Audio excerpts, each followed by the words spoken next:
Welcome to episode 57, The Truth About Free Stuff. Before we get started, I want to ask you to do me a favor and share the show. If you're on social media and topics such as socialism, i.e. free stuff, comes up, or cryptocurrencies, religious liberty, the census, or even earnings disparity in professional soccer, please share the topic-specific Truth Quest episode with your debate partner. If you are listening to this on the Apple Podcast app, please take a minute and scroll down on the podcast page and give it a 5-star rating. Another way you can help grow the show is to throw a small donation my way at the Truth Quest podcast patronage page. See this episode's show notes page at truthquest.podbean.com for that link. The easiest way to stay up to date on the podcast is to subscribe to it on iTunes or Google Play Music. It's also available on Stitcher, Spotify, and podbean.com. The video version of the podcast are available on YouTube and at bitshoot.com. And of course, please join the conversation on Facebook at facebook.com/TruthQuestPodcast. I have to be honest with you, I'm a little embarrassed that I felt compelled to publish this episode.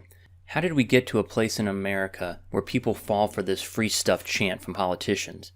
How many decades ago do we have to go where the majority of Americans would have laughed out loud in the face of a politician that offered them something for free? Instead, we are faced with an entire political party whom at last count had over 20 people vying for the presidential candidate nomination, all of whose most persuasive argument for voting for them, to some extent or another, is their promises to give voters free stuff. Free healthcare for you, free healthcare for illegal immigrants, free college for you, free college for illegal immigrants, free abortions for illegal immigrants, free lifetime healthcare for migrant children, free entry into the United States via open borders, free eyeglasses, free hearing aids, free dental coverage. These people are experts at two things. Number one, pandering.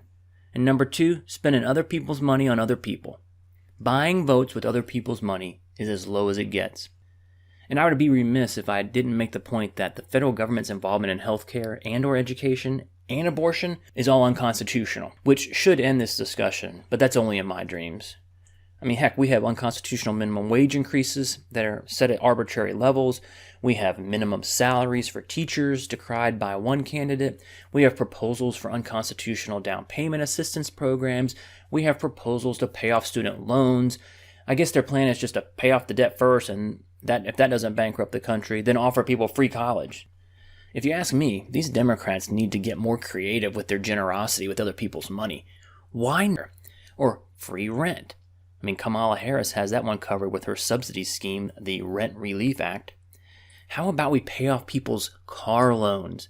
Or, credit card balances. Oh, let's go with clothing. Let's get free clothing, utilities, hell. All of that is just thinking too small. Let's just pay off everyone's mortgage. Free stuff for everyone.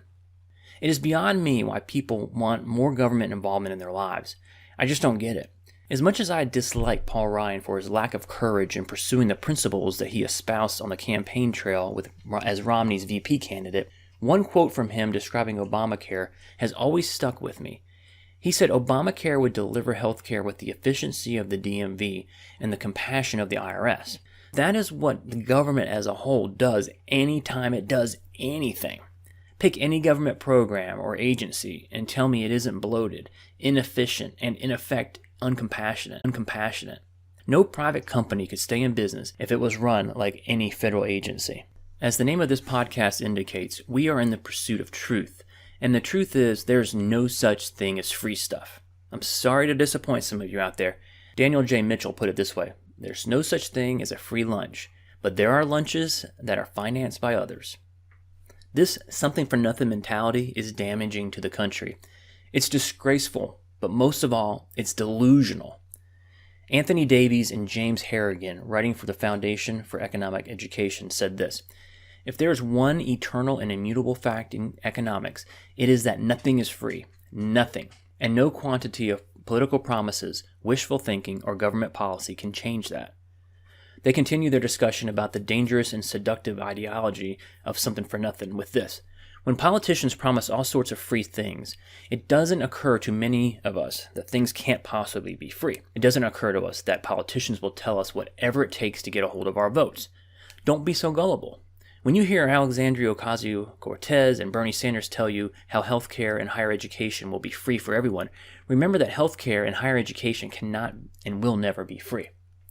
So whatever you're talking about, whether it's a free t-shirt that my son came home with after his freshman orientation, or a free lawnmower that one neighbor gives to another, or a buy one get one free promotion at a retailer, or even a free car won at a charity raffle, none of that stuff's free.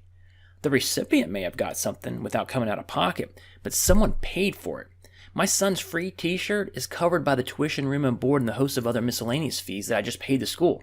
The lawnmower was paid for by the original owner, and even if he stole it to begin with, the merchant paid the wholesaler for it. It's not free. The stuff you get on buy one, get one free offers is not free. You just get an additional item after paying for the first one. The free car in the raffle is not free. Was likely donated by the dealership in return for so-called free publicity. But the publicity's not free. They donated a car that they first purchased from the manufacturer and then handed it over to the charity.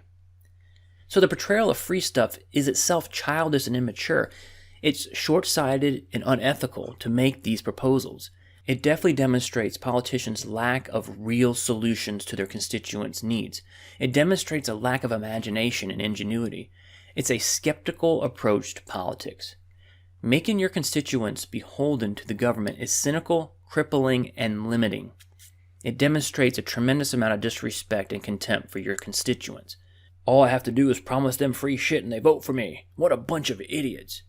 You can't convince me in a million years that Democratic strategists and candidates don't talk like that behind closed doors. But hidden in that last sentence is the key to the Dems' ability to peddle this message of free stuff. See, a large portion of the Democratic Party's voter base do not pay federal income taxes. And since they are not on the hook for paying for it, and the Democrats have sowed the seeds of envy, jealousy, and resentment, these voters are receptive enough that you've got 20 people running for the presidency giving away everything. Everything's free. The biggest takeaway I hope that you will get from this episode is the idea that offering free stuff is immoral. I subscribe to the libertarian concept known as the non-aggression principle. Don't hurt people and don't take their stuff. And that includes taking my money and giving it to somebody else. Peter Schiff put it this way: the truth about free stuff, or better put, stolen stuff, is that, quote, advanced auction on stolen goods. I'm with Daniel J. Mitchell when he wrote, I don't want America to turn into Europe, with people thinking that they have a right to a wide array of goodies paid for by someone else. And to say, the message and result of socialism is immoral. The message plays on the worst instincts of mankind: envy, jealousy, greed, resentment, redistribution of wealth, promises of free stuff, forcibly taking from one and given to another. You do that on the playground or a public park, and you get your ass kicked or thrown in jail. You tell people that they are entitled to other people's stuff in order to buy votes, and the result is these very same politicians build a fiefdom where only the elite thrive. It's disgusting. It's happening in America today. Free stuff sounds good, free college, free healthcare. It sounds compassionate and virtuous, but this part of the message not only plays on the entitlement component of the brain, but it plays on the ignorance of the people who fall for this rhetoric. This is really what's at the heart of socialism. These politicians who advocate for it don't give a damn about you. If they did, they would tell you the truth about what their policies are going to result in. They drive you to resent and hate your fellow citizens, to feel entitled, to be jealous. Is that moral? They claim that those who disagree with them do not have any compassion. No, actually, we have a lot of compassion. We are just unwilling to turn the definition over to people like you. You do not have the moral or legal right to take from me and give it to others as you see fit, and in so doing obtain incredible amounts of power and control. We have a moral obligation to take care of others. It should be decentralized down to the local level, not centralized in Washington, D.C. So related to the morality question, calls for free stuff will result in a moral hazard of mob rule. Why is that? Because there will always be more people willing to take than give. It's easy for politicians to play on the envious human nature, whereby I deserve free stuff paid for by all those other people who are better off than me. Thomas Sowell once said, in the modern welfare state, a vote becomes a license to take what others create, and these others include generations yet unborn. The other moral hazard we face, brigade, was outlined by former governor of Louisiana, Bobby Jindal, in a recent op-ed. He said, quote, "Becoming dependent on government is the American nightmare. Free means more government control at the expense of consumer autonomy. When progressives promise government will pay for healthcare and college, they are really saying government will run medicine and higher education. Free means less efficiency, more expense, and lower quality. Free means robbing from America's children." Why does Jindal reference children? Because we are spending their money. How do I know we're spending their money? Have you seen the budget deficits and the national debt numbers? Our government ain't paying cash. We are using a big old national credit card. Who do you think is going to pay this current generation's debt bill? The next one, of course. Higher taxes, higher inflation, lower standards of living, more money going to pay down debt incurred today. As Jindal points out, the cries for free is just another way to grow government's power and government spending, which equates to lower growth in the economy. Call it the crowding out effect or the picking of winners and losers, rather than allowing the free market to drive decision-making. A quick review of historical economic growth rates tells the story. According to the Bureau of Labor Statistics, annual GDP growth post-World War II averaged around 3.4%. During the Bush and Obama years, with outrageous rates of government spending and debt accumulation, we averaged around 1.6%.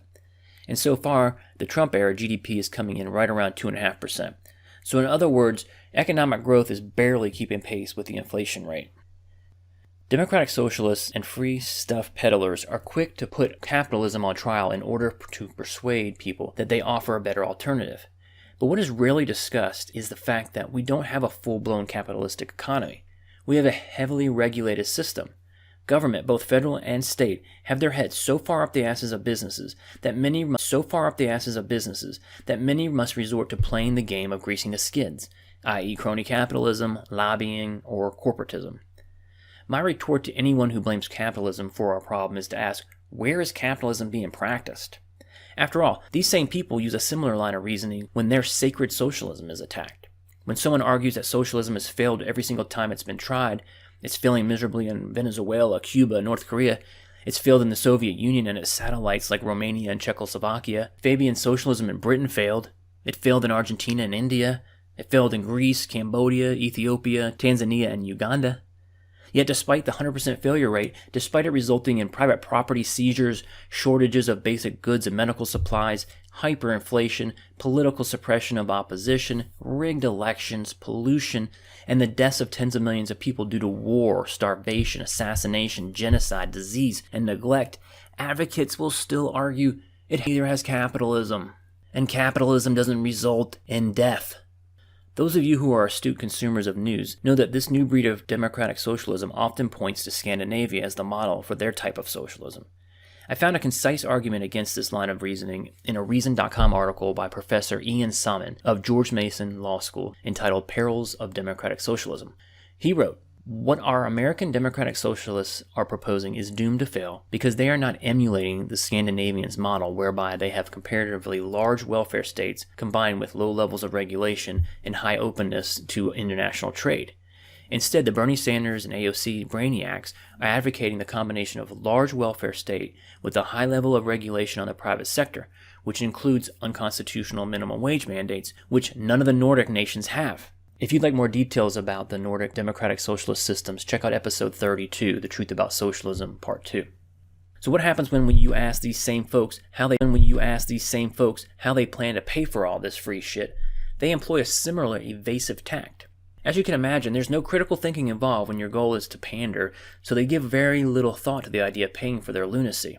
Hell, estimates of annual spending for single-payer healthcare, free college, and a guaranteed federal job is around $4.2 trillion. What's another $4 trillion among comrades? See, the problem is the math doesn't work.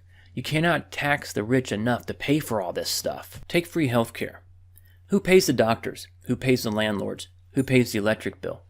Who pays the supplies? Who pays the support staff? Who pays for the equipment, the pharmaceuticals, the facility maintenance? Who pays to build new facilities as the population grows? Or maybe there won't be a need since the population will cease to grow due to crappy healthcare. If I may inject the morality question here, who suffers the consequences when wait times to see a physician increases, when rationing of medical supplies and services ensues, when you have no recourse other than to call a bureaucrat when a problem arises regarding your healthcare? What about free college? Who pays the tuition, the room and board, the fees? Who pays the burgeoning bureaucracy? You know what I mean, the dean, the assistant dean, the associate assistant dean, the administrative assistant to the associate assistant dean, the professors. Who pays the electrical bill, supplies, support staff, equipment? Who pays for facility maintenance? With the exception of Bernie Sanders, who, like Walter Mondale during the 1984 election, unabashedly looks us in the eye and says, "I intend to raise your taxes for all my free stuff." Most of the time, this question is deflected with a pandering, yet somewhat truthful retort such as, "Well, we already have a national debt of $22 trillion, what's the big deal?" Some even flat out say, "Well, just print the money." Or they resort to a favorite refrain designed to deflect the question. "Healthcare is our right. We will find a way." Or, "In a country as wealthy as America, higher education is a right." Everything is a right, and soaking education is a right. Everything is a right, and soaking the rich is the favorite solution to funding the giveaways. Listen to episode 36, The Truth About Billionaires, for a deep dive on this topic. So, what are the takeaways from this episode? What I would say is, see the cries for free stuff for what they are. The lowest of the lowest methods of getting votes. It's pandering, it's immoral, it's deceitful, and it plays on the most destructive parts of human nature: envy, jealousy, resentment, and entitlement. You cannot circumvent the laws of economics, and the people that advocate for doing such should be resoundingly rejected by the electorate. Quite frankly, reporters and voters alike should laugh in the faces of Kamala, Bernie, Elizabeth et al. They are an embarrassment to the founding principles of this country: meritocracy, personal responsibility, self-reliance, entrepreneurism, and taking care of your family and your community. Please join the conversation on Facebook at facebook.com/truthquest podcast.